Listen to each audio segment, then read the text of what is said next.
علاقائی استحکام کے لیے پاکستان کی کاوشیں جاری، نائب وزیر اعظم اسحاق ڈار کا دورہ چین، چینی ہم منصب سے ملاقات، خطے میں جاری کشیدگی پر بات کریں گے۔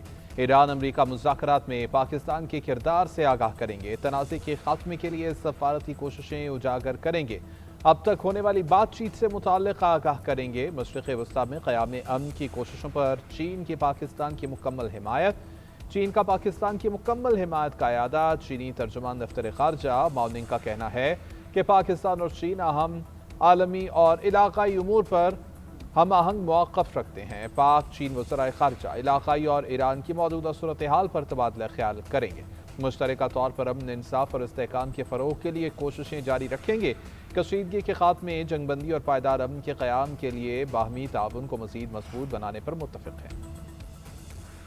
وزیر خارجہ اسحاق ڈار سے ترک ہم منصب حاکان فیدان کا ٹیلی فونک رابطہ۔ ترک وزیر خارجہ نے اسلام آباد میں 4 ملکی وزرائے خارجہ اجلاس میں شاندار میزبانی پر سراہا۔ دونوں رہنماؤں نے پاک ترک دو طرفہ تعلقات کی مضبوطی کا اعادہ کیا، دو طرفہ قریبی روابط پر اتفاق کیا۔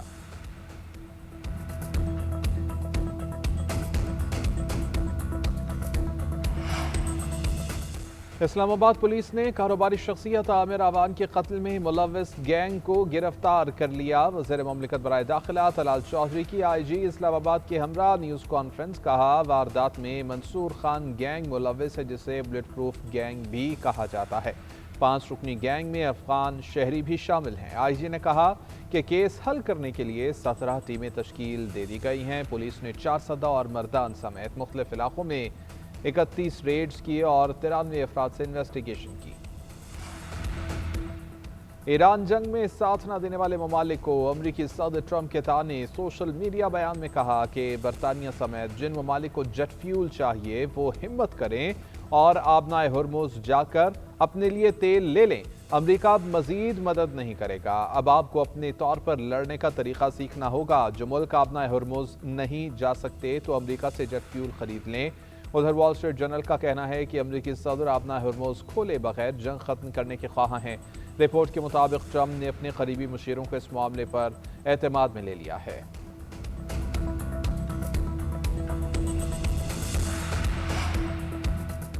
آبنائے ہرمز سے گزرنے والے بحری جہازوں سے اب ٹول ٹیکس وصول کیا جائے گا۔ ایران کی پارلیمنٹ نے آبنائے ہرمز کی ٹریفک پر محصول عائد کرنے کی منظوری دے دی ہے۔ فارس نیوز کے مطابق تیل بردار جہازوں پر ممکنہ فیس $20 لاکھ ہو سکتی ہے۔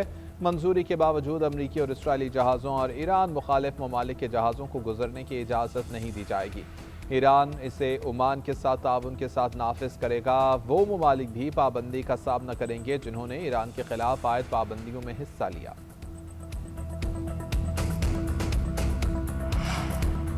امریکہ اور اسرائیل کا ایران پر بنکر بسٹر بموں سے بڑا حملہ۔ امریکی میڈیا کے مطابق اصفہان میں 2000 پاؤنڈ وزنی بم سے اسلحہ ذخیرے کو نشانہ بنایا گیا۔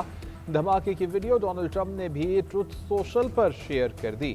ویڈیو میں پے در پے دھماکے ہوتے دکھائی دیے۔ امریکی اخبار کے مطابق ایمونیشن ڈپو کو نشانہ بنایا گیا۔ اصفہان پر بمباری کو ایران جنگ کی اب تک سب سے خطرناک بمباری قرار دیا جا رہا ہے۔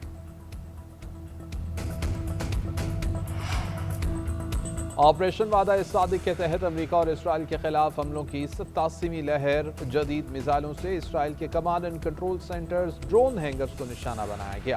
حیفا میں واقع آئل ریفائنری کو دوسری بار نشانہ بنایا گیا۔ فیول ٹینک اور انڈسٹریل ایریا کو نقصان پہنچا۔ وسطی اسرائیل میں 11 افراد زخمی۔ ایران کا اصفہان میں $30 ملین مالیت کا MQ-9 ڈرون مار گرانے کا دعویٰ۔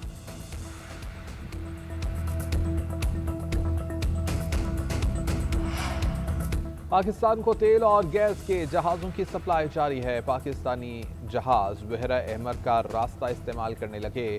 سعودی عرب کی جازان بندرگاہ سے LPG لانے والا جہاز بن قاسم پورٹ پر لنگر انداز۔ بحری جہاز میں 38,965 میٹرک ٹن LPG موجود ہے۔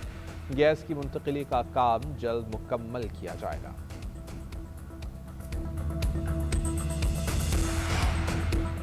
پیٹرولیم مصنوعات مزید مہنگی ہونے کا خدشہ۔ IMF نے ٹیکس اہداف کی نئی فہرست تھما دی۔ پیٹرولیم مصنوعات اور سولر سسٹم پر 18% GST لگانے کا مطالبہ۔ IMF نے کہا کہ نئے گھروں پر ٹیکس چھوٹ ختم کی جائے، چھوٹے کاروبار اور تاجروں پر اثاثوں کی بنیاد پر ٹیکس عائد کیا جائے۔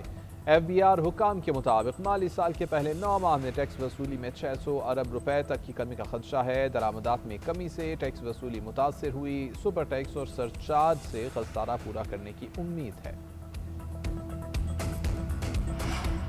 وفاق نے رواں سال اے آئی پی کے تحت 1 روپیہ بھی نہیں دیا۔ قبائلی اضلاع کو پہلے دن سے پسماندہ رکھا گیا۔ انضمام کے بعد بھی ان کا حق دوسرے صوبوں میں تقسیم کیا جا رہا ہے۔ وزیر اعلیٰ خیبر پختونخوا سہیل آفریدی کی اسٹیئرنگ کمیٹی اجلاس میں گفتگو۔ کہا وفاق کا 20 ارب روپے جاری کرنے کا عندیہ قبائلی اضلاع کی ترقی کے لیے اہم قدم ہے۔ فنڈز پولیس انفراسٹرکچر اور تکمیل کے قریب منصوبوں پر خرچ ہوں گے۔ ہائی امپیکٹ منصوبوں کے لیے 9 ارب کی یقین دہانی بھی خوش آئند ہے۔ نظام اضلاع میں امن و امان کی موجودہ صورتحال کے پیش نظر ترقی اور سرمایہ کاری ناگزیر ہے۔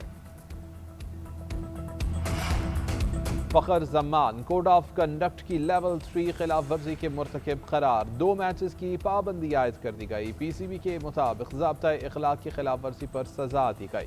فخر زمان پر بال ٹیمپرنگ کا الزام تھا، کرکٹر نے الزام مسترد کیا تھا۔